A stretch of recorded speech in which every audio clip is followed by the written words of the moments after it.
Now I see you in a better place. See you in a better place. Oh, I'll be with that. Pumunta kami ng Baler. Yun. Grabe. Para siyang Parang bootcamp talaga. Walang basketball. As in sa beachfront lang kami. Tipin mo, first night ko dun. First night natin, mayroong siren at 4 a.m. Yung sa megaphone. Di ba? Yung megaphone may siren. As in, kailangan nyo talaga gumising. Gumising. Punta kayo sa beach, tapos parang pupag-push-upin kayo. Para talaga pang sundalo yung... Tapos, may mga parang challenges kami dati nun. Kailangan mo mag-relay papunta sa tubig. Sa Baler, ang lakas ng alon nun, di ba? Surf. So, parang kailangan nyo mag-relay, tag. Tapos may mga... May jog rin may mga kami. jogging kami doon. Wala namang nalunod.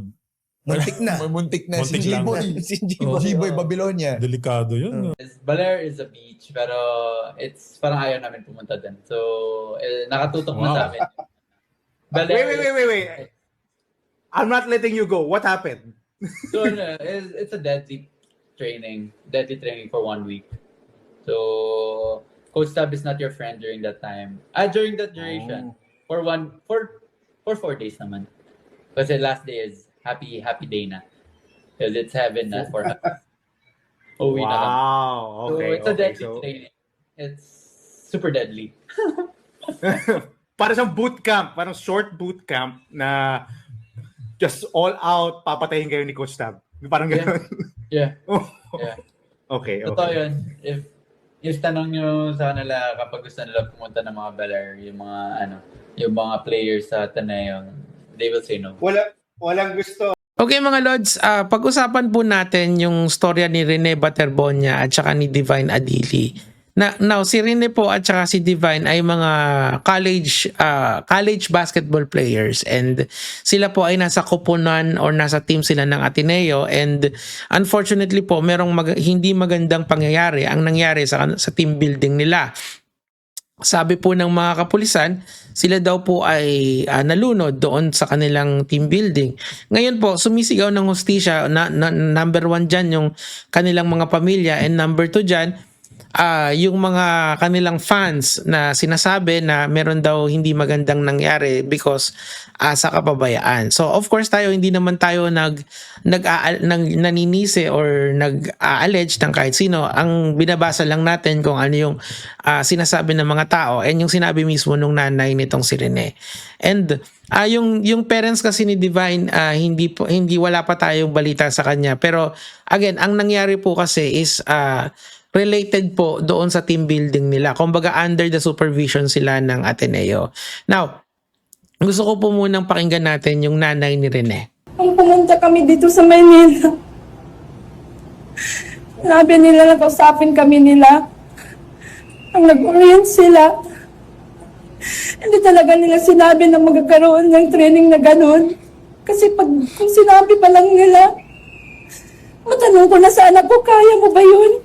I-post natin ng mga Lods please panoorin niyo po yung buong interview ni ma'am sa GMA7 kasi I will never do justice dito sa mga ganitong klaseng interview nang magre-react lang ako at isa-summarize ko lang sa inyo kasi grabe talaga yung pinagdadaanan nila ngayon.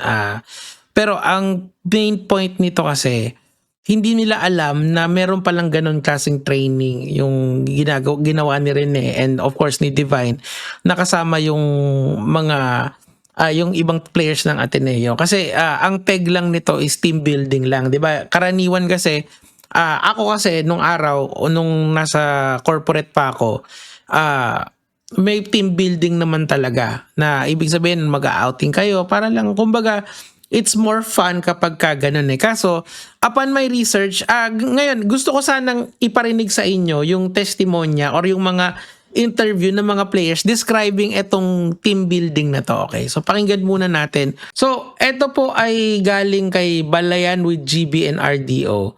So, kung ako po sa inyo, panoorin nyo po ito kasi mai-enlighten kayo sa mga nangyari. And from there siguro, bahala na kayo mag-decide kung ano ba yung totoo hindi sa inyo. Pakinggan na natin. Sa practice pa lang. Tapos meron kami nung pumunta kami ng Baler. Yun. Grabe. Para siyang Parang bootcamp building. talaga. Walang basketball. As in sa beachfront lang kami. Grabe. Tipin mo, first night ko dun. First night natin, mayroong siren at 4 a.m. Kita mo yung reaction nilang dalawa. Oh. It seems like it's such a very hard Very hard and very grueling. And these are all bowlers, ya. Ibig sabihin, sanay sila sa mahirap na kondisyon sa training. Pero look at this guy, yung katabi niya. Ang pangalan niya, si Anton, di ba? Si Sean, di ba? Mukha talagang nahirapan sila dun sa kanilang pinagdaanan. Tuloy natin. Yung sa megaphone, di ba? Megaphone may siren. As in, kailangan nyo talaga gumising. Punta kayo sa beach, just parang push upin kayo. Ayun. Para talaga pang sundalo yung... Tapos may mga parang challenges kami dati nun. Kailangan ko mag-relay papunta sa tubig. Isa ba rin, ang lakas ng alon nun, di ba? Oh my God. So, well, i-stop ko na lang dyan na kasi kung ano man yung kung I would suggest you guys na puntahan nyo po ito at panoorin nyo. Ito yung buong podcast, episode 18, Rain or Shine Chemistry. Ang point po kasi dito, it seems to me na talagang yung pinagdaanan nila is mahirap talaga.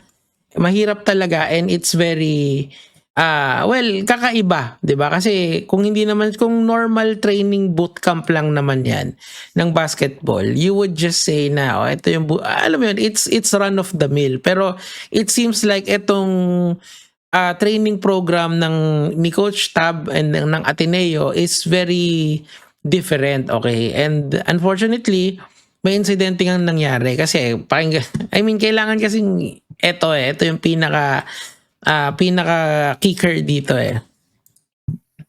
Tapos may mga parang challenges kami dati nun. Kailangan ko mag-relay papunta sa tubig. Isa ba rin, ang lakas ng alon nun, di ba?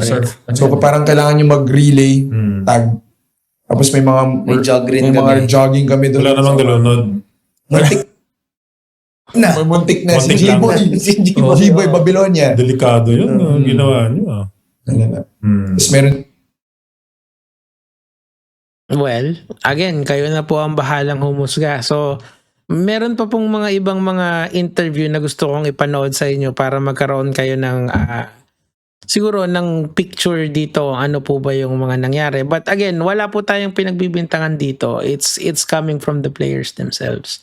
Alright, so pakinggan po natin yung susunod na interview. Ito pong interview naman galing po ito kay SJ Bilanggel. Okay, pakinggan po natin. It's parang ayaw namin pumunta din. So, nakatutok na namin. But Wait. I'm not letting you go. What happened? So, it's a deadly training for 1 week. So, Okay, si SJ po ay galing din sa Ateneo. Narinig nyo deadly training, okay? Tab is not your friend during that time. During that duration. For 4 days naman. Okay, Coach Tab is not your friend for how many days, diba? Well, again, this is not coming from me. This is coming from the players themselves and their experience, okay? Direct testimony ito galing sa kanila. Let's go. Kasi last day is happy day na. Because it's heaven na for us. Uwi na kami. Wow. So, it's a deadly training. It's super deadly. Alam mo, yan yung word na talagang ano yung tenga mo parang papantig kasi the word deadly and mga bowlers pa yung nagsasabi nito siguro kapag normal na tao nagsabi niyan parang mapapaganon ka, pero these are all athletes, gets nyo? Yun lang yung impression na hindi, siyempre wala tayong video doon or wala tayo doon mismo sa sitwasyon, walang video na nagpapakita kung ano yung ginagawa nila, kung ano tong deadly training according to a player himself. Pero you know, from all the players na dumaan at narinig natin, it seems like it's a very scary place to be, right? Yun ang impression ko. Tuloy lang natin ng konti. Para sa bootcamp, short bootcamp na just all out, papatayin kayo ni Coach Tab. Parang gano'n. Yeah. Yeah. Okay. Totoo yun. If tanong nyo sa kanila kapag gusto nila pumunta ng mga baler, yung mga players sa Ateneo, they will say no. Walang gusto. Pero wala parang that's how it goes, 'di ba? Well, pakinggan natin yung sinabi naman ng police, okay? Nung dalawang bowlers na sa podcast, 'di ba? It's almost similar. It's almost eerily similar dito, 'di ba? Let's listen in ulit. G-Boy Babylonia. Delikado yun. Diba? Ginawa niyo. Tapos may mga... May jog rin kami. So parang kailangan nyo mag-relay tag. Tapos may mga... May jog rin may mga kami. jogging kami doon. Wala namang galunod. Muntik na. May muntik na si Muntik lang. G-Boy. Diba? So parang it's like it's a very dangerous activity na well, parehas dun sa report ng police, 'di ba? Kumbaga, is it really worth it na I can't say for sure, 'di ba? Kasi hindi naman tayo yung mga ballers na dumadaan sa ganyan. Anyway, tuloy natin yung sa police. At ikatala po silang kapunta sa malayo na parte. Ito po Yun sa lang. parte ng nilalakaran nila Inaano- ay may isang malayo na lugar.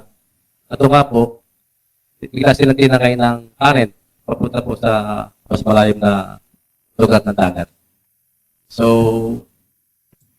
may mga kasama po sila na tumulong at Kaso, pwede pong lifeguard ang nasabing resort at sila po yung tumulong. Pero po sa kasamaang palad nga ay nasabi nga po yung dalawang players natin.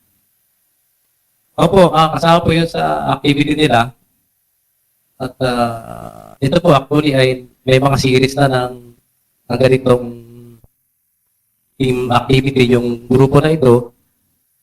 May mga series na po sila. Ibig po, hindi na po ito ngayon lang. Bago, May mga oo. Nangyayari na and walang na-aksidente, pero of course it's very prone to accident. Now, the Bel Air police says na this is purely an accident. Yan yung conclusion nila. This is the statement coming from Ateneo. Early this morning, Tuesday, 9th June 2026, the remains of Rene and Divine were transferred from Aurora Memorial Hospital to Arlington in Quezon City. At the request of Rene's parent, an autopsy will be conducted, which is correct kasi para lang makita natin if there was foul play. Well, according to the police, yung kaninang napanood natin, there was none. Kasi nga, it was a total accident. The university through Arlington has coordinated with the appropriate authorities, including the NBI and the CIDG, to facilitate this process. Now, my problem with this is that mukhang this is a very, sinasabi nila rito that they're just coordinating with all the relevant parties involved, the family and the kapulisan. Pero there is no acknowledgement that they sanction the event. Kasi yun yung kailangan nating malaman eh. I think their liability lies if they are fully aware na may mga ganitong training inside the premises of their coach. Okay, I'm not going to speculate kung ano yung legality nila doon, pero I think they should say if sinasanction ba nila itong mga training na to definitively. O Nico, di ba si Coach Tab under Ateneo yan hindi ba dapat automatic yun? Not necessarily. We have to look at the documentation to be fair. Now, ako kasi, alam nyo naman na dati ako galing sa school system. And karaniwan kasi, and siguro yung mga parents dyan ng mga bata, alam nyo na laging may waiver kapag kapupunta kayo sa pag yung mga bata is mag-field trip or may pupuntahan silang event outside the premises of the school. Pero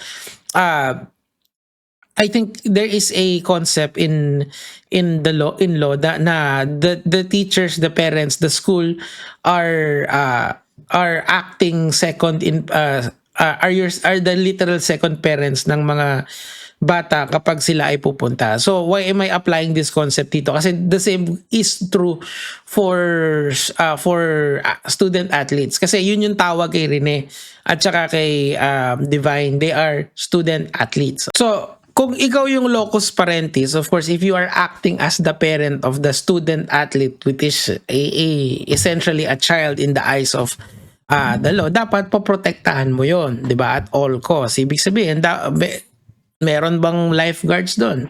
'Di ba? Like for example na lang doon sa kung nanonood kayo ng mga Fear Factor ganyan, 'di ba laging merong medical doon on standby kapag may nangyari, tutulong agad kasi ganoon yung normal na na kapag dangerous yung ginagawa mo, and narinig natin from many previous students ng Ateneo that it was a very dangerous bootcamp, dapat may tutulong agad, di ba?